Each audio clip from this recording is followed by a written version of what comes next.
This is right around the point in a trade's history that I kind of like analyzing them. I really don't like doing it when they happen. I don't like doing it a year later. But right around now. And yet, not this Patric Hornqvist trade. Not really. Good morning to you. Good Thursday morning.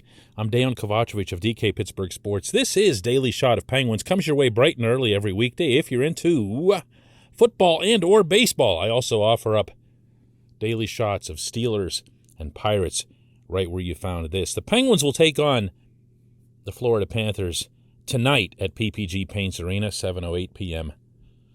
Puck drop. The Panthers will be partaking in a morning skate at 11:30, after which it's expected that Hornqvist will speak with reporters, share some of his feelings at being back in Pittsburgh for the first time since the trade.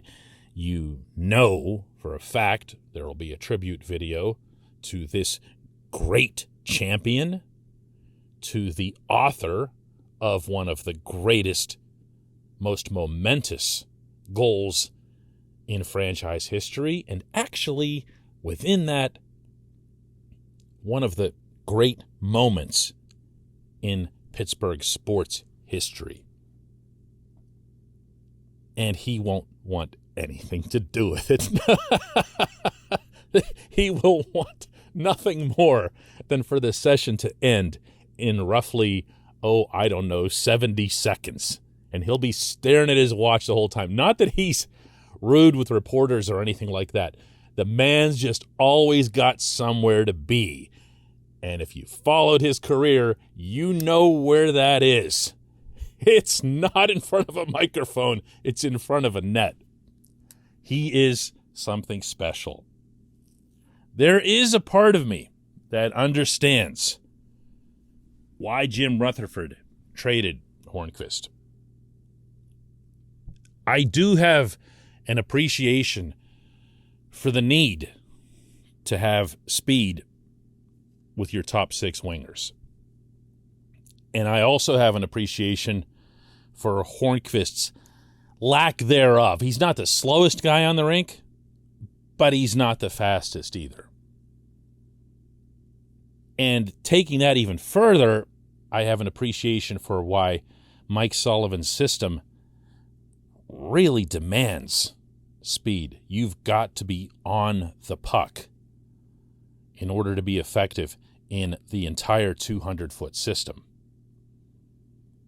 And Hornqvist wasn't going to bring that, and Hornqvist was not going to be an easy demotion into a bottom six role, never mind paying someone $6 million a year for several years to be deployed in such a role. It's not a great use of cap space. But then Rutherford, looking around, sees that there isn't much of a market, principally because of Hornqvist's contract, which, by the way, is on Rutherford. He was the one that signed it. And he looks to basically trade contract for contract. And he did that a lot while he was here. Sometimes effectively, sometimes stunningly.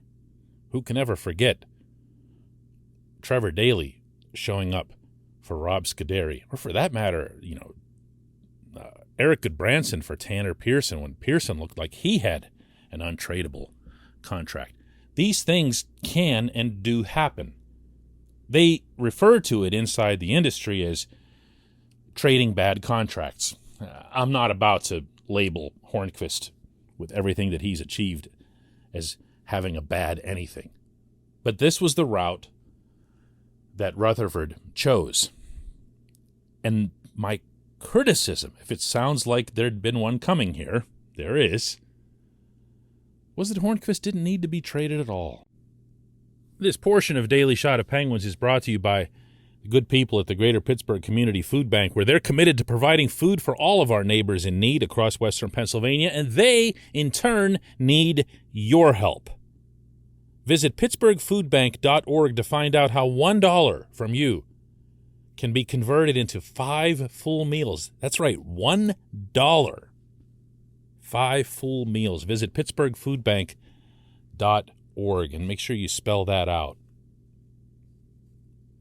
It's not great optics, as I mentioned, to have a $6 million player on your third line. But I don't know that optics should ever dictate what's best for the team. If that's where he fits, that's where he fits. If at some point or other you can work out something with another team, you do that. But if he fits there, and you value him, and you value his presence, and you value what he does for you on the ice and off the ice and on the bench, which is something that Mike Sullivan always talks about, almost first and foremost when it comes to Hornqvist, then you just kind of deal with it. You don't force the trade that you don't need. And that's my biggest problem with acquiring Mike Matheson for Hornqvist. I am not a Matheson basher. He does things on the rink that other humans can't do. He has a special level of physical talent. He just does. Regardless of what you think of his lapses, his lack of awareness defensively, you can't deny that the dude can absolutely fly. He's freakishly strong. And he makes things happen that, to repeat myself here, other people can't do. And that can be tantalizing for a team because every team thinks they've got the coaches who'd have the answers. We're the ones who can solve him. We're the ones who can harness all of that and turn it into something. Well, that hasn't happened yet. Matheson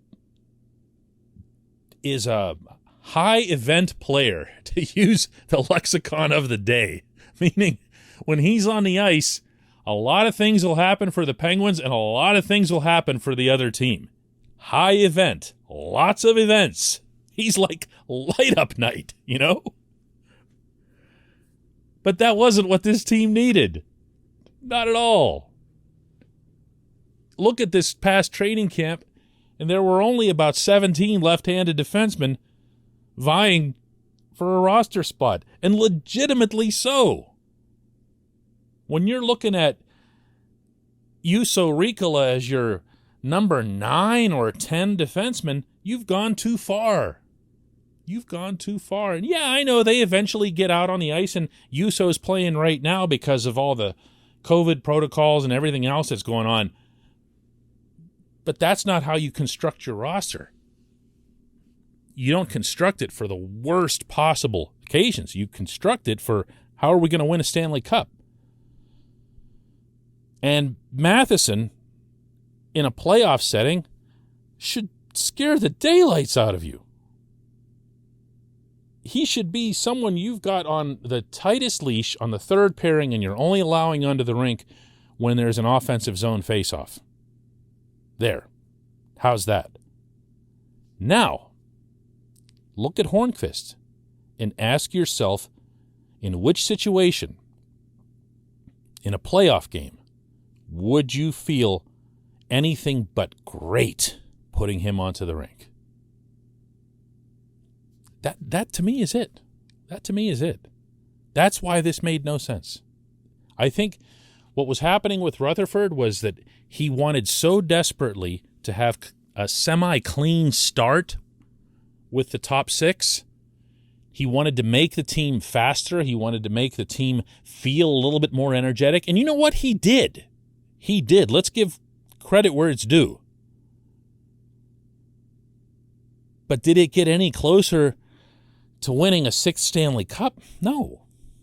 It took a step backward in that regard. So, again, I'm not here to bury Matheson, and I'm not here to anoint Hornqvist or suggest that he'd be just as good now as he was that night in Nashville. But this one didn't need to be made. Certainly not for what came back. When we come back, just one question.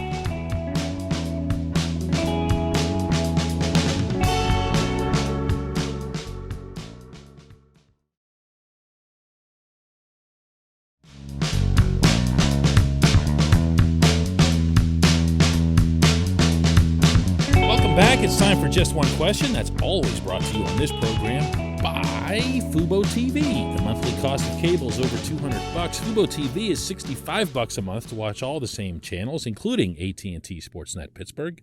And right now, Fubo TV is offering our listeners of this show a 7-day free trial and 15% off your first month. How do you get it? Just go to FuboTV.com/DK. See, I told you it was for us. FuboTV.com/DK. Our J1Q comes from Drew, and he asks, plain and simple, can we change goalie for the shootout?